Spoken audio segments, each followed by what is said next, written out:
The Acolyte, Star Wars' newest Disney Plus TV show, will officially release with a 2-episode premiere on June 4th, 2024, and, despite rampant speculation, the show will not be retconning the history of the Sith from the Phantom Menace.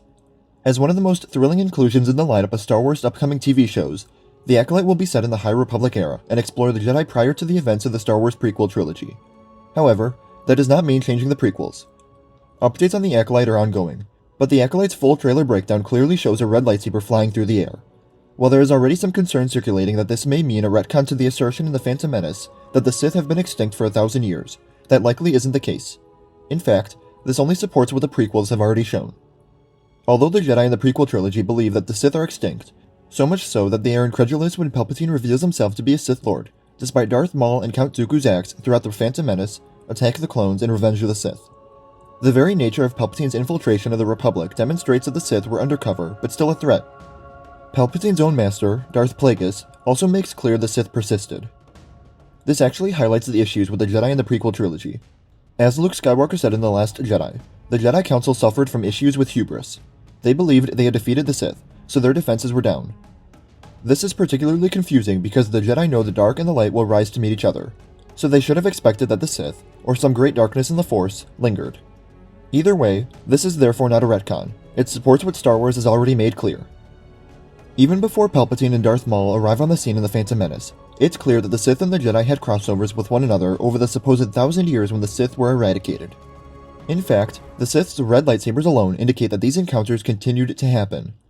Sith apprentices get their red lightsabers by hunting down and killing a Jedi, taking their lightsaber, and bleeding the kyber crystal within it, a process which turns the color of the original crystal red. This in and of itself reflects that the Sith remained in some capacity. The red lightsaber depicted in the Acolyte trailer even showcases that this takes place prior to the show, as this lightsaber would have been constructed in the same manner. While the timeline is unclear, meaning that its construction may have been immediately followed by the Acolyte, it is, at a minimum, a reminder that the Jedi and Sith are linked, and, again, the perception of the Jedi in the Phantom Menace and the remainder of the prequels should not be taken as fact. After all, the Jedi Council are the very ones who had a Sith under their noses.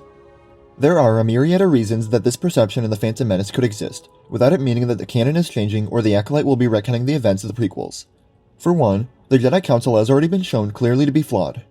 If it wasn't the hubris of their belief that they had successfully defeated the Sith forever, it could just as easily be that they were concealing the truth.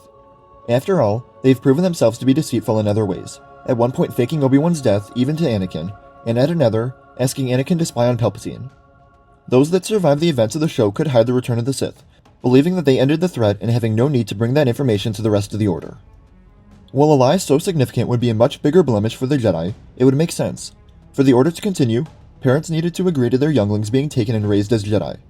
That is a much easier sell if the Jedi present it as though the gravest danger has been removed and the Jedi are solely about peace. Moreover, the Jedi could have been in denial, as they are in the prequels. Perhaps the evil that rises up in the Acolyte doesn't claim the name Sith, making it easier to ignore. Although we as fans instantly associate red blades with Sith, that isn't the case in canon.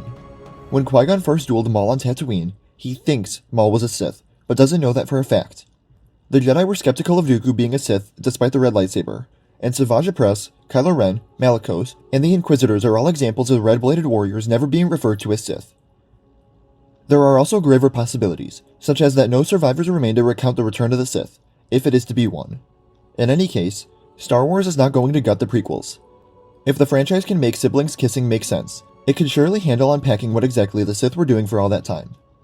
While the Acolyte will surely bring new light to the Star Wars prequels, it isn't retconning the history of the Sith. How excited are you for the Acolyte? Let me know in the comments below. Remember to like the video, and subscribe for more coverage as we approach its premiere this summer. And remember to follow me on Instagram, Twitter, and TikTok. Thank you all for watching, and remember, the Force will be with you. Always.